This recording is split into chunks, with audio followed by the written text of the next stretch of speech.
अस्सलाम वालेकुम फ्रेंड्स, कैसे हैं आप सब। उम्मीद करती हूँ आप सब ठीक ठाक होंगे और मैं भी बिल्कुल ठीक ठाक हूँ आप लोग की दुआ से। आप लोग जानते हैं सीमा हैदर आज से 2 साल पहले यहाँ आई है और इसके जो हम ड्रामे देख रहे हैं वो अब बर्दाश्त के काबिल नहीं है। पर ये बात भी सच है कि कहीं कुछ हद तक वो फंस गई है और यहाँ से निकलना चाह रही है पर निकल नहीं पा रही है। और जैसे आप लोग भी जानते हो कि 48 घंटे का अल्टीमेटम आया, उसके बावजूद भी इसको यहाँ से भिजवाया नहीं गया पाकिस्तान। और मैं समझती हूँ जहाँ तक वो भी दिल में खुश हुई होगी कि भाई मैं इसी बहाने से पाकिस्तान चली जाऊँ, कहीं ना कहीं तो वो खुद भी सोचती है कि मैं यहाँ आके फंस गई हूँ। फ़िलहाल हमारे हाथ में कुछ ऐसे ऑडियो लीक हुए हैं सीमा हैदर के, जहां पर वो पाकिस्तान अपनी बहन या अपने रिश्तेदार से बातें करके उन्हें बता रही थी कि किस तरह वो यहाँ फंस गई है और किस तरह वो बेबस है और यहाँ से निकल नहीं पा रही है और उसके साथ क्या क्या रघुपुरा में उसके साथ किया जा रहा है। तो हम भी यही समझते हो कहीं ना कहीं वो फंस गई है। अभी हमें भी यही लगता है कि उसको ड्रामा कर करके वो थक गई है और अब किसी न किसी तरह वो यहाँ से निकलना चाहती है। तो चलिए आप लोग सुनिए, आप खुद ही सुनिए इसकी ज़ुबानी वो क्या कुछ कहना चाहती है अपनी बहन से। और हमारे हाथ में ये ऑडियो लगी थी तो हमने सोचा कि आपसे भी ये शेयर करें। अब इस ऑडियो के इसमें कितनी सच्चाई है कितनी झूठ है हमें तो पता नहीं है, पर जहाँ से कि आप जानते हो कि हर हमेशा कभी ना कभी कोई ना कोई इसकी ऑडियो लीक हो जाती है, रघुपुरा से इसकी ऑडियो आती है। तो इसी तरह ये भी ऑडियो हमारे हाथ लगी है तो हम आपको सुनाना चाह रहे हैं। चलिए देखिए सुनिए ये क्या कहना चाहती है। एपी सिंह के फार्म हाउस पर 10 से 15 बार जा चुकी हूँ।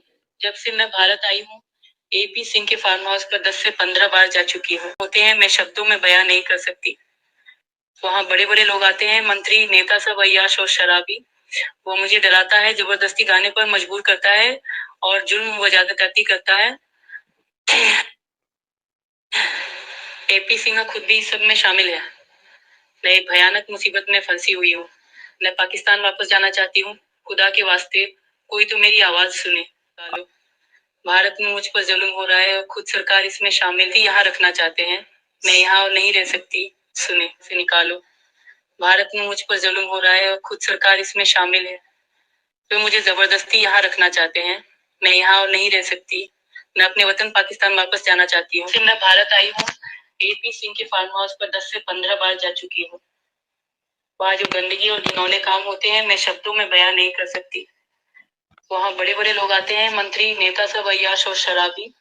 वो मुझे डराता है, जबरदस्ती गाने पर मजबूर करता है और जुर्म व ज्यादती करता है। एपी सिंह खुद भी इस सब में शामिल है। मैं एक भयानक मुसीबत में फंसी हुई हूँ। मैं पाकिस्तान वापस जाना चाहती हूँ। अल्लाह के वास्ते, खुदा के वास्ते कोई तो मेरी आवाज सुने, मुझे यहाँ से निकालो।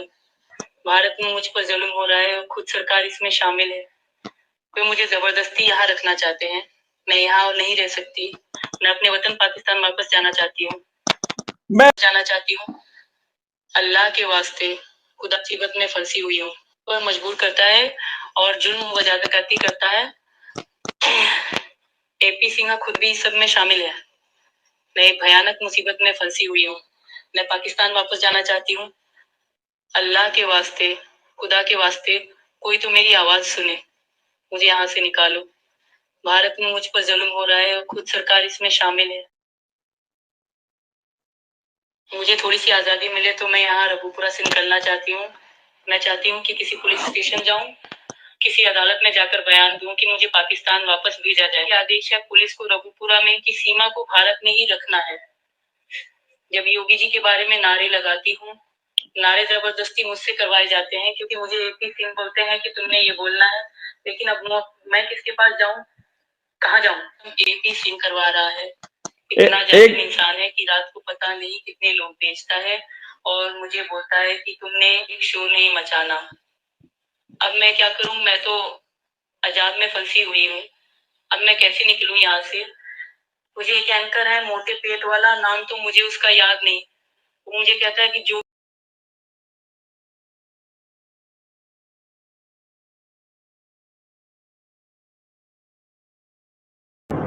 जो मेरे भगवान है ना वो श्री कृष्ण है, कृष्णा, ठीक है। और मेरे भगवान का मेरे सर पे हाथ है।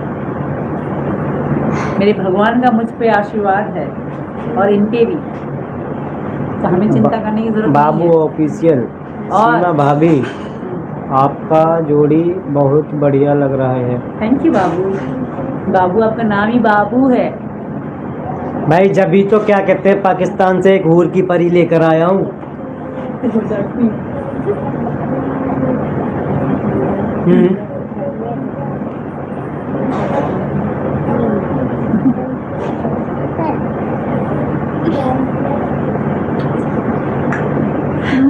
एक तो ऐसा है कि एक यूट्यूबर है,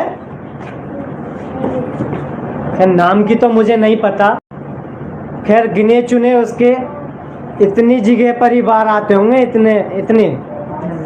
और यूट्यूबर है एक पाकिस्तान का ही, रोज ही ना लाइव आता है, उसके एक घूसा में पूरा गुर्दा भी लेकर ही आएगा जो उल्टी सीधी बातें करता है। एक घूसा में गुर्दा बाहर को लेकर ही आएगा। क्या नाम है? भीतल्ला टूट जाएगा बिल्कुल। हुसैन के नाम से, क्या नाम है उसका? अरे है भेड़िया ये जो रात को ऊ करे, गीदड़। हाँ मैं इसलिए बनवाना चाहती हूँ बेटा कि मैं हर हिंदू से हाथ जोड़ से प्रार्थना कर चुकी कि मेरी गाय भूखी है। आज मेरी गाय का कोई बंदा नहीं खड़ा, आज 5 रुपए का कोई भूसा नहीं भिजवाया। मेरी 3 गाय डूब गई, 2 गाय मेरी भूख से मर गई। तो देखा आपने सीमा की जुबानी, आपने सुना ये क्या बोलना चाह रही है। ये सरे आम यही बोल रही है कि भाई किस तरह ये यहाँ आकर फंस गई है। तो भाई हम तो यही कहना चाहते हैं, तो जिस तरह आके बढ़ चढ़ के बातें करती, ठुमके लगाती है और इतराती है, उसी तरह किसी भी अंदाज में तो किसी को इशारा देके बोल सकती है। और इतने लोग से तो रब्ता करती है, उनको बोल सकती है, बहन से रब्ता करती है, उनको बोल सकती है कि मुझे यहाँ से निकालो, मैं फंस गई हूँ, मैं आना चाहती हूँ। तो क्यों ये नहीं बोलना चाहती है? कभी वो इस तरह बोलती, कभी वो इस तरह बोलती, आखिर ये चाहती क्या है हमें भी समझ में नहीं आता है। और हम तो यही चाहते हैं कि अगर सचमुच ये फंस गई है तो इसको यहाँ से निकाला जाए। जिस तरह यहाँ से पाकिस्तानी जो भी हमारे यहाँ लीगल तरीके से आए थे, भले वो 10 साल से रह रहे थे या 17 साल से रह रहे थे या 13 साल से थे, या जो भी मामला था, उनको यहाँ से निकाला गया। तो इसी को भी इस तरह यहाँ से इसको निकालना चाहिए था। हम तो ये बोलते हैं, फिर भी हमारी सरकार पे हम सरकार से यही अपील करेंगे कि इसके साथ जो भी इसने इलीगल तरीके से आई है उसको मद्देनज़र रखकर इसको सज़ा मिलनी चाहिए और यहाँ से इसको डिपोर्ट कराना चाहिए। तो फिलहाल आप लोगों को कैसा लगा ये ब्लॉग कमेंट्स में ज़रूर बताइएगा और चैनल पर नए आए तो सब्सक्राइब भी ज़रूर कीजिएगा। मिलते हैं अगले ब्लॉग में, तब तक के लिए बाय, खुदा हाफिज़, अपना बहुत सा ख्याल रखिएगा।